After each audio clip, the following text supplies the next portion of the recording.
ময়নামতি নদীর পাড়ে ছোট্ট একটি গ্রাম, সেই গ্রামেরই একটি মেয়ে ময়না যে তার নাম।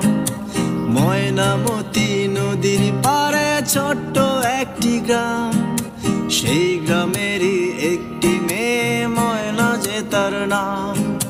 দুরন্ত সেই দুষ্টু মেয়ে থাকতো না যে ঘরে, সারাটি গ্রাম একাই সেজে রাখতো পাগল করে।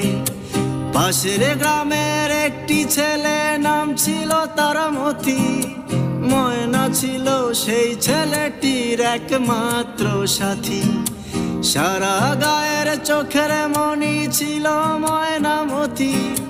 সেই গ্রামেতে ছড়িয়ে আছে ময়নামতির স্মৃতি রে, ময়নামতির স্মৃতি, ময়নামতির স্মৃতি রে।